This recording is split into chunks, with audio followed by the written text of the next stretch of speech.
இன்றைக்கி ஒரு ஆர்டிக்கலில் படித்தேங்க. கிட்டத்தட்ட நம்ம இந்திய ஜனத்தொகையில் ஒரு 74% மக்களுக்கு ஒரு ஆரோக்கியமான உணவு போய் சேர்றது கிடையாது. மீதி இருக்கக்கூடிய 26% மக்களுக்கும் ஆரோக்கியங்கிற பேரில் நம்ம எதையோ சாப்பிட்ருக்கோம் அப்படிங்கிற ஒரு சூழல் தான் இன்றைக்கி இருக்குதுங்கிறது அந்த ஆர்டிக்கல் போட்டிருக்கு. ஸோ ஒரு விவசாயியாக இதை நான் எப்படி பார்க்குறேன்னா, ஒரு சின்ன கம்பேரிசனோட யோசிப்போம்.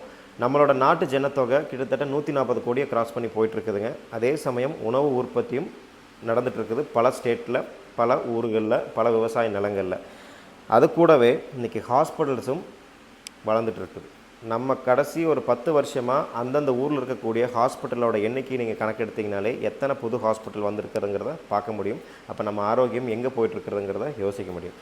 இன்றைக்கி ஃபுட் அடல்ட்ரேஷன் அப்படிங்கிறது மிகப்பெரிய கடலாக இருக்குதுங்க. அதை நீங்கள் எந்த விதத்துலேயும் அதை கண்டுபிடிக்க முடியாது. நம்ம எந்த லெபார்ட்டரி போனாலும் நம்ம அதுக்குண்டான சொல்யூஷன் கிடைக்காதுங்க.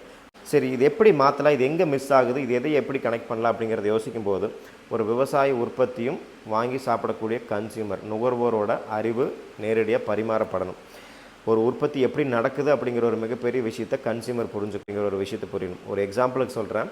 ஒரு 2 கிலோ இல்லை 2.25 கிலோ தேங்காய் கொப்பரை இருந்தால் தான் 1 லிட்டர் தேங்காய் எனக்கு கிடைக்கும். 3 கிலோ எள் இருந்ததுன்னா தான் 1 லிட்டர் நல்லெண்ணெய் கிடைக்கும். அப்போ இன்றைக்கி எள்ளோட விலை கிட்டத்தட்ட 98 ரூபா 100 ரூபா வரைக்கும் இருக்குது. இப்போ 3 கிலோவுக்கு ஆல்மோஸ்ட் 300 ரூபா ஆகுதுங்க. அது போக ஆட்டுக்கூலி இருக்குது, எலக்ட்ரிசிட்டி இருக்குது, பாட்டிலிங் காஸ்ட் இருக்குது. இதெல்லாம் கால்குலேட் பண்ணால் கொள்முதல் செலவே ஒரு 400 ரூபா கிட்ட போயிடும். ஓகேங்களா? இது 400 ரூபா இருக்கும்போது எப்படி ஒரு நல்லெண்ணெய் 1 லிட்டர் 180 ரூபாய்க்கும் 280 ரூபாய்க்கும் கிடைக்கும்?